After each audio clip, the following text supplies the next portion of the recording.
The night Philip and I decided to break up, our apartment caught fire, and we both met with disaster. Just before I died, he pulled out his phone and sent a message to a rich young actress. The person I love most in this life is you, but I no longer have the chance to be with you. Please forgive me. At that moment, I realized that, in his heart, I meant nothing at all. When I opened my eyes again, I found myself back on the day we won the design competition. He stood under the spotlight, holding the competition trophy, and confessed to the rich young actress Anna, "She is my muse. Without her, I could never have created such a perfect design. I hope she forgives me for my past ignorance. I truly love her." I knew then that he had also been reborn. As he wished, I helped them get together. But later, when he saw me designing for another man and becoming someone else's exclusive designer, he abandoned everything and begged me to forgive him. Chapter 1. After Philip's heartfelt confession, the camera turned to the elegant and beautiful actress Anna. She almost immediately teared up, covering her mouth in disbelief as she nodded continuously. At the host's invitation, she gracefully walked onto the stage and embraced Philip lovingly. The fans in the audience screamed in joy, wishing this golden couple all the best. Backstage, the models were all staring at me in surprise. Didn't Philip say he was going to announce his relationship with Jessica? How did Anna become his muse now? Yeah, what's going on? Philip said it was Jessica in the group chat, and even asked us to help him. So what do we do now? Shouldn't we follow through with what he said earlier? The two of them gazed at each other lovingly on screen, as if the whole venue only had eyes for them. Soon, it was time for the models to go on stage. I turned to the confused models and said, "You don't need to do anything, just walk the show well." After Philip came off the stage, he wrapped his arm around the beaming Anna and walked toward me with a look of disgust. "Jessica, let the past stay in the past. After all, I didn't know my true feelings back then. Now I understand. Anna is the one I truly love. I hope you won't bother me again. Tomorrow, I'll have the finance department settle your salary. This studio is my hard work, and I don't want to share it with anyone." After saying this, he gave me a cold look, almost as if warning me, the fruit of a forced relationship is never sweet. Let's just consider it as a trial error from the past. I hope you won't cling to me anymore. The painful sensation of the raging fire slowly faded away, and I was reborn on the day Philip won the design competition. Looking at the confident Philip before me, and remembering what he had said just before his death in my previous life, I knew that he had also been reborn. At this moment, he was completely like the man he was at 40 in my previous life, mature, steady, and far from the youthful naivete he once had. His communication with others was smooth and composed. Our studio was just starting out, and winning the design competition had been unexpected. He chose this day to announce our relationship to everyone, partly because of Anna. Anna came from a top-tier designer family, and they had significant influence in the design world. One of the judges for this competition was even her uncle. At a fashion show once, Anna fell for Philip at first sight, deeply drawn to his melancholic aura. From then on, she pursued him relentlessly, always showing off her love for him. Not only did she wear clothes designed by Philip, but whenever in front of the camera, she praised him non-stop. Even knowing about my relationship with Philip, she would disdainfully say, "He's just a poor loser. What can she give him? A future or money?" At that time, Philip still cherished our many years together, and every time she flirted with him, he rejected her coldly. But Anna never gave up. After Philip and I publicly announced our relationship, she openly mocked me in the media, saying, "He'll regret it sooner or later." At a backstage award ceremony, wearing a one-of-a-kind haute couture dress, she looked like a proud swan as she smiled at Philip, asking, "I'll ask you one last time, do you regret being with her? You can still regret it today. I'm willing to forgive you, but if you regret it tomorrow, it will be too late." Philip, who had been tormented by her, coldly replied, "Jessica is my muse. Without her, how can I create? I'll never regret it in my life." His words were resolute, unwavering, but now, in front of the whole world, he stood on camera and declared that Anna was the true love of his life, ignoring the curious gazes of those around us. I looked at them as they stood close together. Of course, You go your way, and I'll go mine. Let's part ways amicably and have no further connection. Seeing that I wasn't going to make a scene, Philip let out a long sigh of relief. After the show, Philip and Anna, hand in hand, faced the reporters' questions, publicly displaying their affection. Is your design inspiration all from Miss Anna? Of course. She's the most perfect model in the world. As soon as I see her, my inspiration flows endlessly. I think I'll design clothes for her for the rest of my life. Anna shyly leaned against his shoulder. But you've kept me waiting for so long. I'm going to punish you. Philip gazed at her with tenderness. Okay. How do you want to punish me? I want the wedding dress you designed for your graduation project. That's the dress I designed after watching your movie. Of course.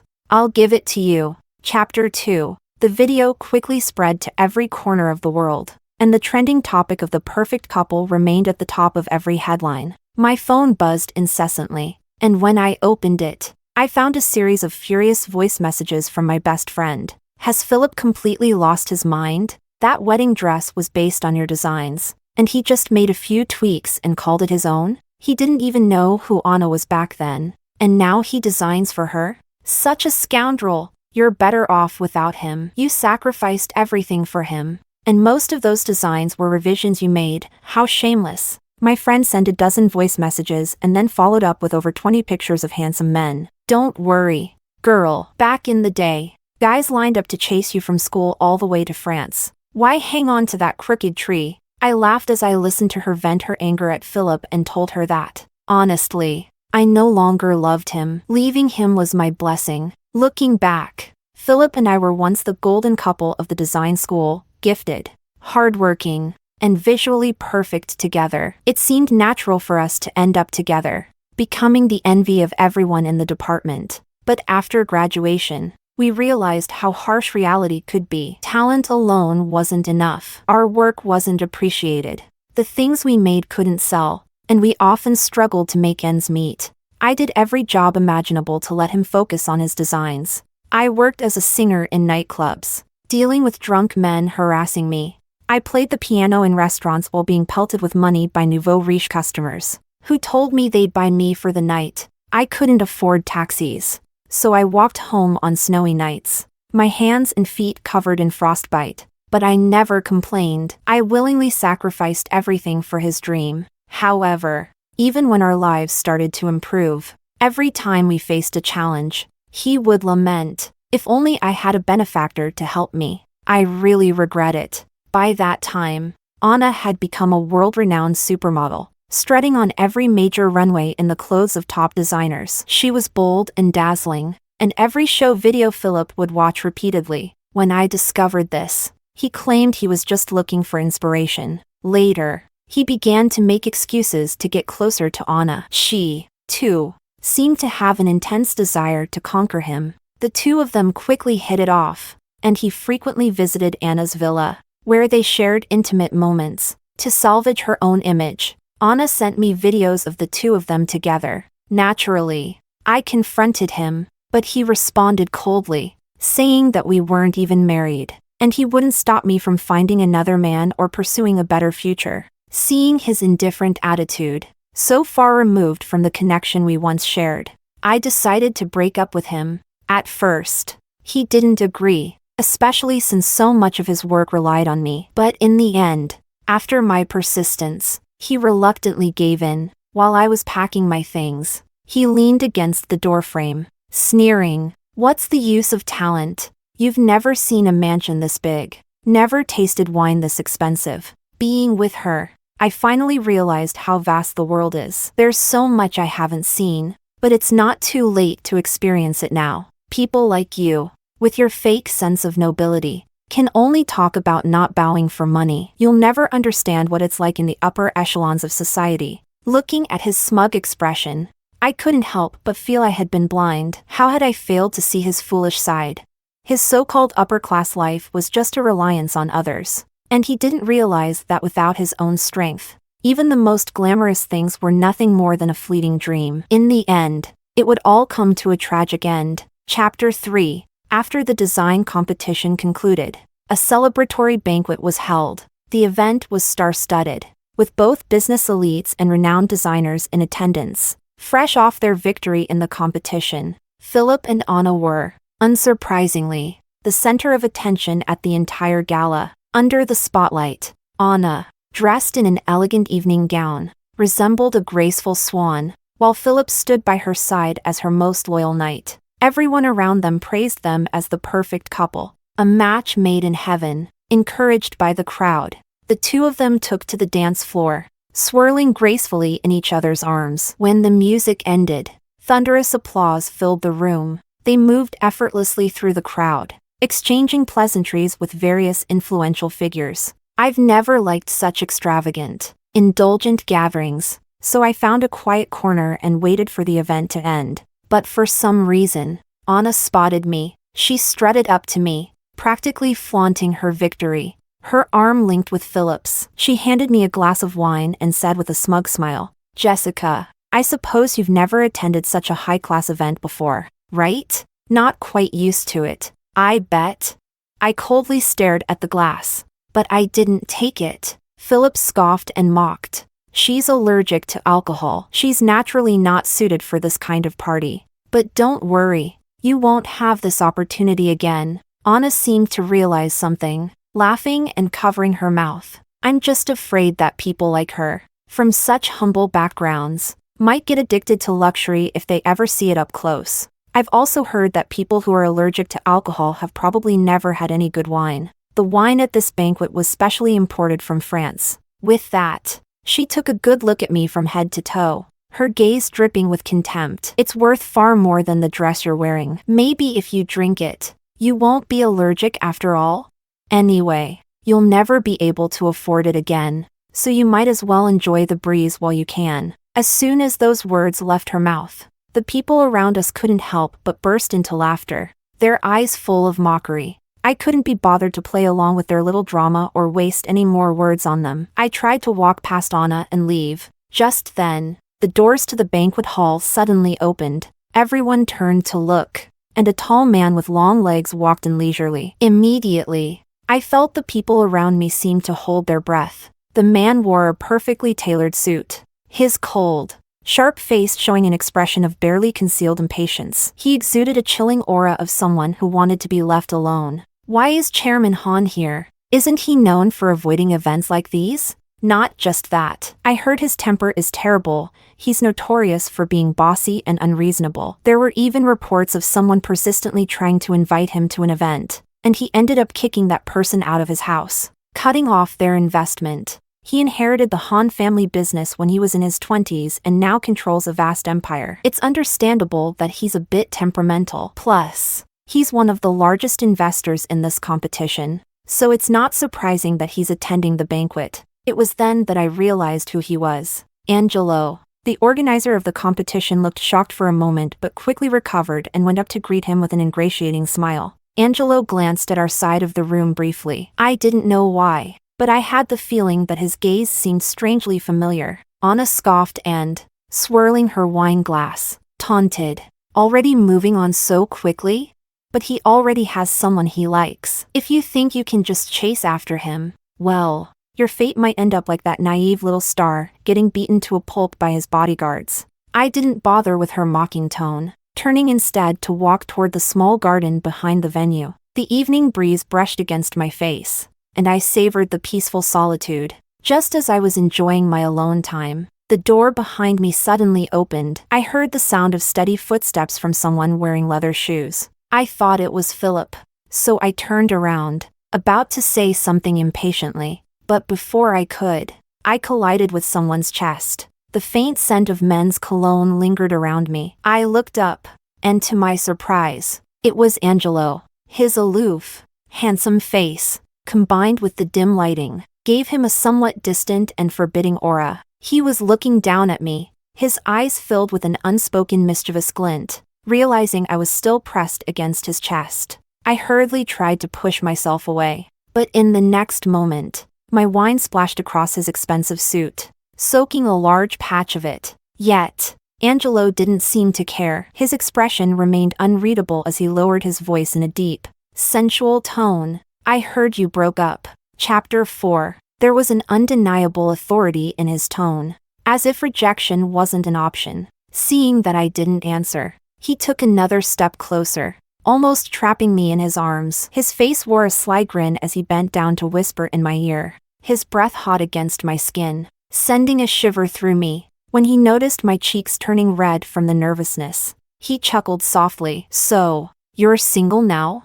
His face was mere inches from mine, and my heart was pounding so loudly I thought it might leap out of my chest. In a panic, I pushed him away and quickly straightened my clothes, instinctively nodding. Without thinking, I turned and fled, not noticing the look of indulgent amusement on the man's face. He casually draped his coat over his arm and stared at my retreating figure with almost obsessive focus. As I walked away, I felt the heat in my cheeks, as though they were on fire, burning intensely. I was about to head for the restroom to splash some water on my face when I overheard laughter coming from inside. It was Anna. How could I possibly marry him? Doesn't he know his place?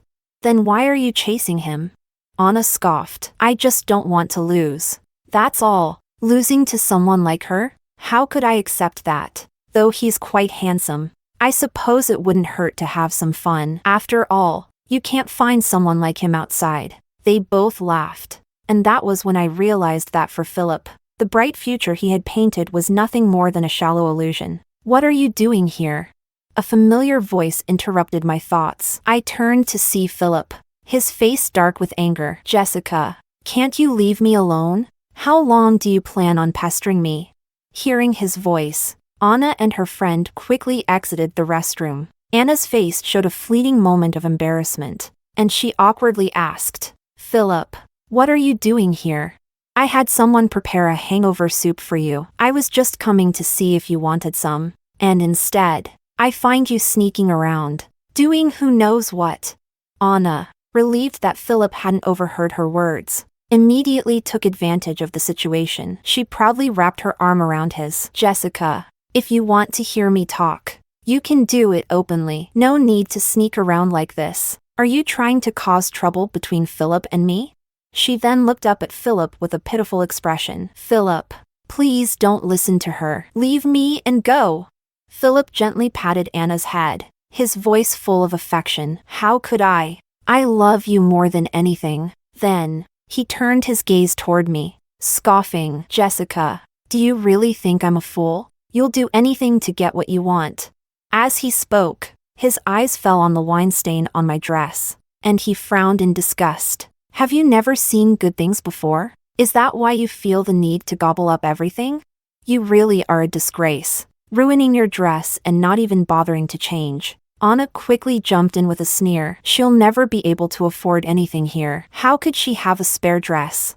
I'll have the maid find you a couple of service uniforms. Maybe you can even make a little money off them. Then you can go back and show off to your poor friends." Looking at her smug, condescending expression, my stomach churned. Seeing that I was silent, Anna let out a cold laugh and reached out to grab my arm, her face contorted in malice. "Today, I'm going to teach you a lesson you'll never forget." But before she could lay a hand on me, the man behind me moved forward and tripped her. She immediately stumbled and fell to the ground with a loud crash. As she fell, she knocked over a nearby vase, and the water inside splashed all over her head. In an instant, she became a real-life drowned chicken. "Miss Anna, who were you planning to teach a lesson to?"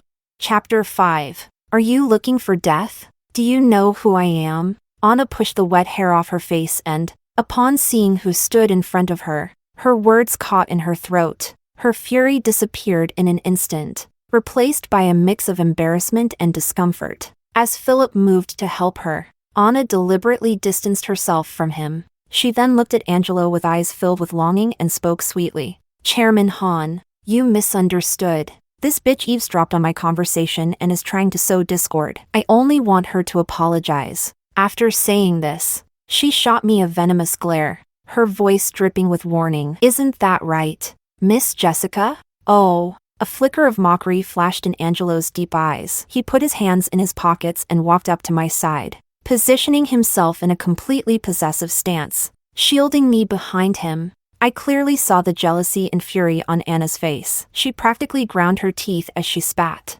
This bitch lies all the time. Chairman Han, don't let her deceive you. Philip, trying to back her up, quickly added, that's right. Chairman Han, I know her well. You're not even her boyfriend. So what do you know? Anna, I hope today's events are the last of their kind. Or maybe you haven't heard about the recent plagiarism scandal involving your uncle. That was an unmistakable threat. Anna's face turned ghostly pale, and her eyes were filled with hatred as she glared at me, as though she wanted to rip me apart on the spot. But Philip, whether out of jealousy or a desire to protect his beloved Anna, suddenly raised his voice in defiance. Chairman Han, this matter should be left to the relevant departments to decide. What does it have to do with you? Besides, Jessica and I are classmates. I know exactly what kind of person she is. Now she's standing next to you. Isn't that just her trying to rise by stepping on others? She's a gold digger. Don't be fooled. Chairman Han, women like her will only bring trouble. Philip's tone became more and more heated. Jessica, do you think this is going to get to me? You're so wrong. I've had enough of you. I told you. Stay away from me. I couldn't help but sneer as I stood behind Angelo, listening to Philip's insults. But strangely, I felt nothing, only amusement. Angelo's lips curled into a faint smile, and after listening to Philip, he merely asked, can you leave now? Or do you want to be escorted out? Anna knew that Angelo was not someone who could be easily challenged. He was known for his ruthless personality. No one in the room would dare cross him, not even the elders of the Han family. For Angelo to even listen to Philip's words was already showing him some leniency. Otherwise, Philip would have been handled long ago. After all, one word from Angelo could end Philip's career in the design world. Though Anna was seething with rage and jealousy, she didn't dare defy Angelo. Her face darkened, and she pulled Philip's arm, whispering urgently, are you crazy? If you don't want to live, I still want to. Without another word, she stormed off, and Philip hurriedly chased after her. I snorted derisively, then turned to Angelo with a sincere expression. Thank you, Chairman Han. I'll compensate for the damage to your clothes. Angelo nodded thoughtfully. Where are you staying?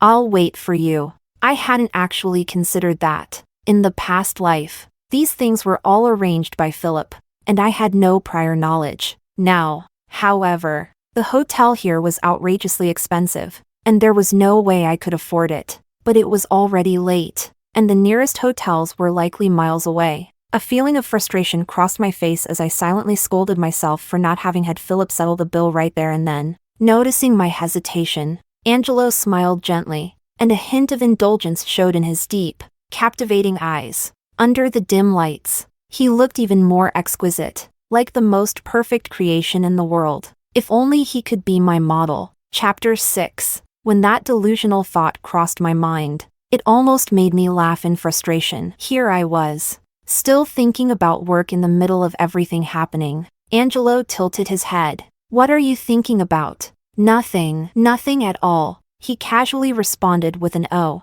and then, as though testing the waters, asked, there's a hotel from our company nearby. How about we go together? Seeing that I didn't answer, he quickly added a nervous explanation. Don't worry. I don't mean anything by it. Then I'll have to trouble Chairman Han. After we arrived at Angelo's hotel, I couldn't help but mutter with a bit of resignation. Capitalists really know how to enjoy life. Angelo paused in his motion to get the room key from the front desk, but he quickly pretended not to have heard. However, the front desk clerk's words caused his ears to turn bright red. There were no extra rooms available. Angelo looked at me awkwardly, clutching the key card to the suite he had reserved. He seemed a bit flustered as he said, well, how about, my room is a suite, so you don't need to worry. The front desk clerk had never seen Angelo act like this before, and her eyes widened in surprise. But for me, I didn't really care. As long as I had a place to stay,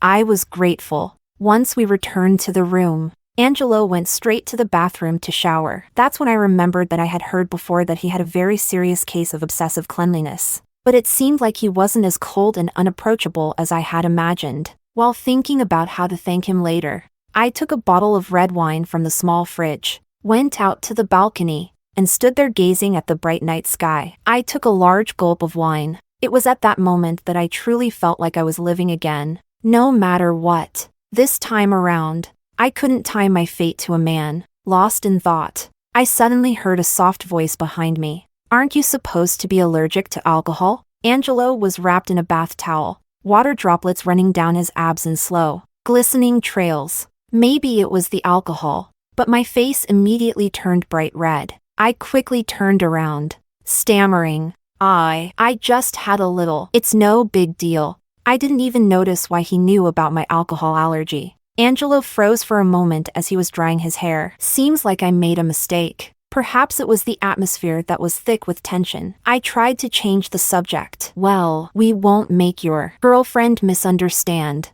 will we? I heard she. I trailed off, cursing myself inwardly. Why did I bring that up? This was one of the things Angelo couldn't bear to hear about. Angelo walked over to me, took the wine from my hand, and took a swig directly from the bottle. His warm breath enveloped me, and I suddenly felt parched. He looked at me seriously. I don't have a girlfriend. As for the person I like, seeing me paying close attention, he smirked. I used to think she was allergic to alcohol. Oh, that's a funny coincidence. I laughed awkwardly, hoping to ease the tension, but when I met his serious gaze, I felt like I was the one who was guilty. My heart almost jumped out of my chest. My face burned like fire, and I hurriedly tried to leave, but my legs wobbled, and I almost stumbled forward. Thankfully, Angelo was quick, catching me and pulling me into his arms. I found myself resting against his chest, hearing his rapid heartbeat. The alcohol from earlier seemed to hit me all at once, making me dizzy. His warm hand pressed against my back, and I felt heat spread through my body. Without thinking,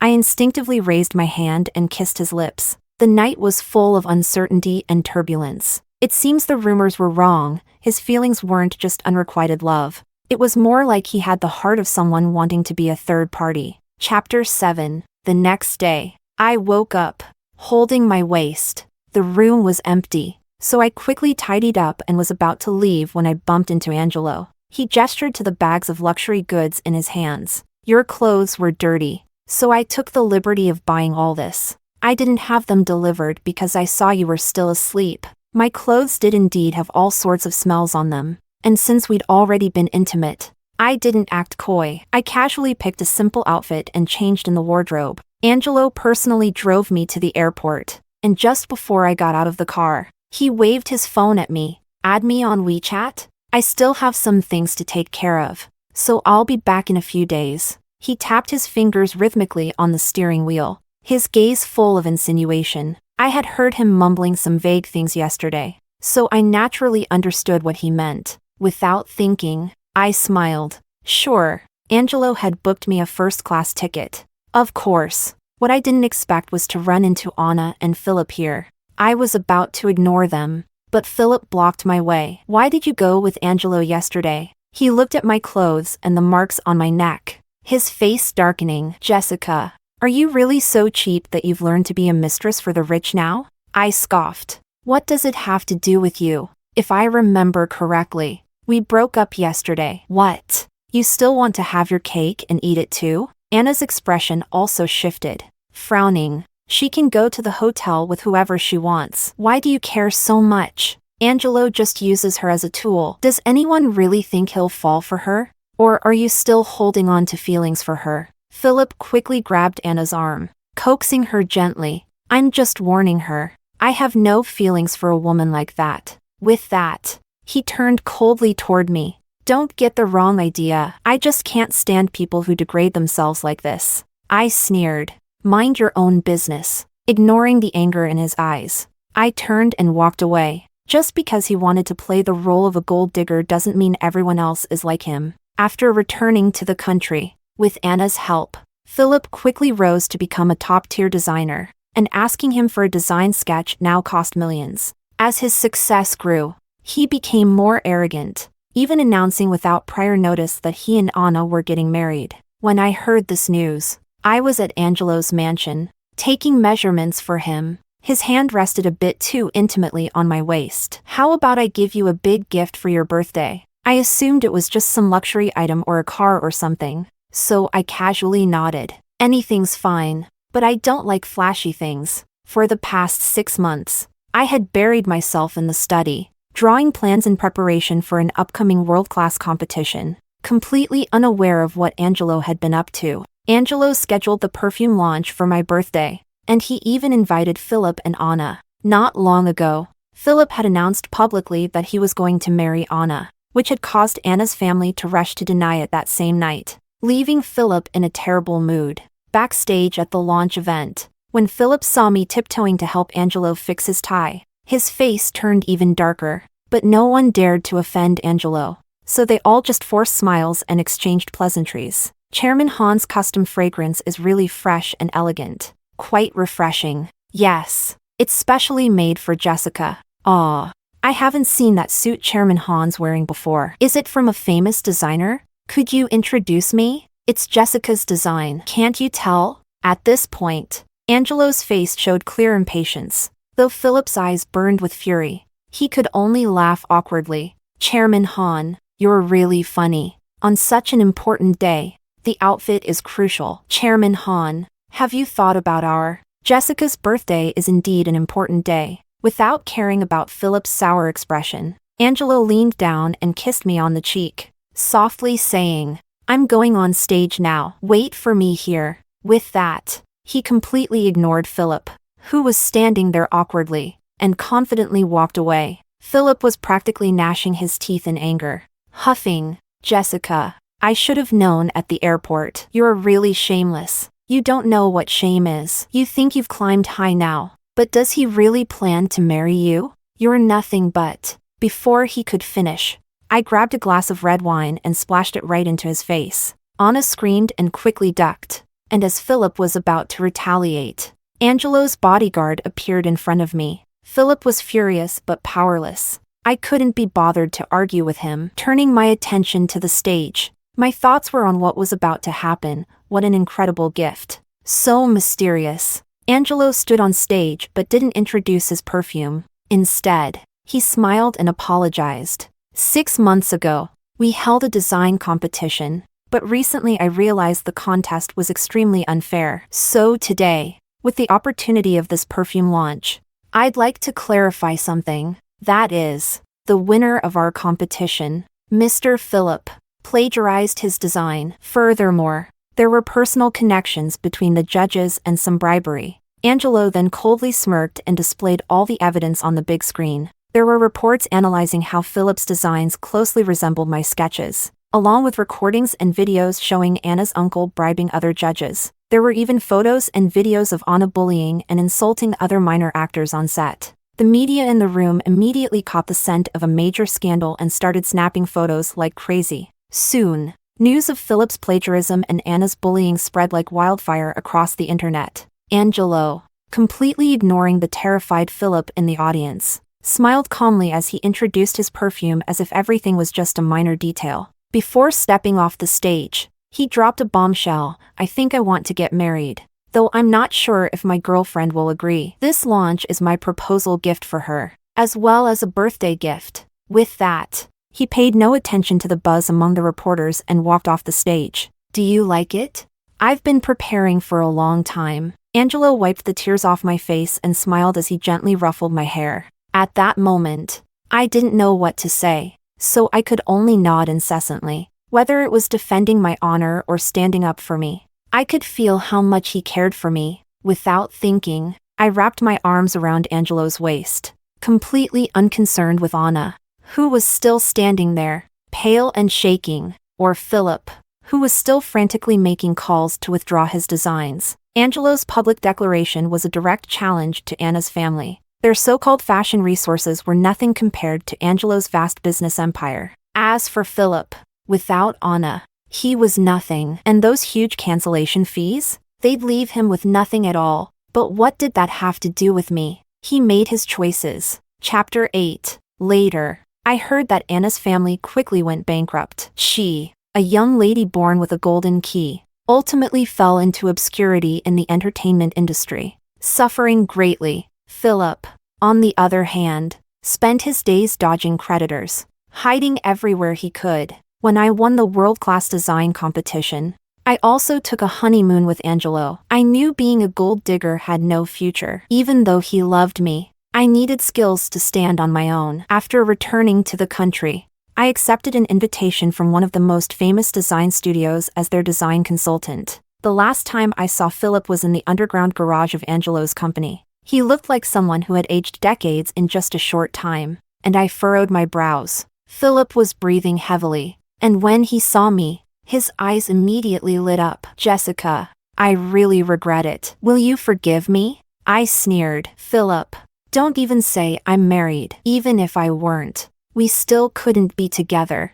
How could it be? In the past life, you were mine. We should be together. We were the twin stars of the design academy." My heart skipped a beat. His expression seemed a little deranged. I gripped my phone in my pocket. "Philip, I don't understand what you're saying, but please leave immediately, or I'll have to call my husband." Philip seemed to be provoked by my words. Without hesitation, he knelt in front of me, his voice soft. "Jessica, I know I was wrong. The person who suits me is you. What is Anna? You're the most important person to me. Let's start over, okay?" Looking at the strange light flashing in his eyes, I instinctively took a step back. Philip's eyes were bloodshot, almost as if he had gone mad, muttering to himself, "It doesn't matter if you don't agree, as long as we try again. Now, let's reset everything." I was horrified and quickly dialed Angelo's number, trying to calm Philip down. "Philip,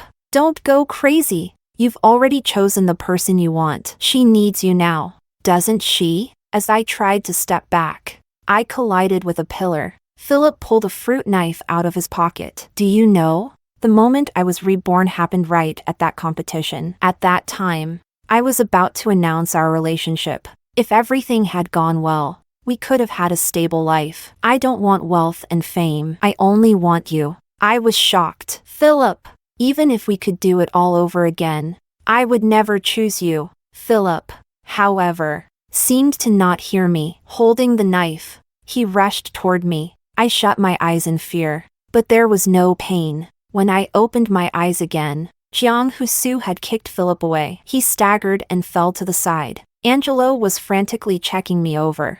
"Are you hurt?" "Sorry, I'm late." I shook my head, looking over at Philip. He looked completely insane. He stared at the knife in his hand, muttering to himself, "Yes, I'll go back. Go back and start over. Jessica, wait for me." Then there was a flood of blood. Angelo, worried I might be traumatized, forced me into psychological counseling, but I had already died once. This time, for me, it was just a replay. To ease his worries, I obediently accepted the counseling, which helped me finally release my inner turmoil and learn how to love. In the end, we walked hand in hand through the years. Year after year,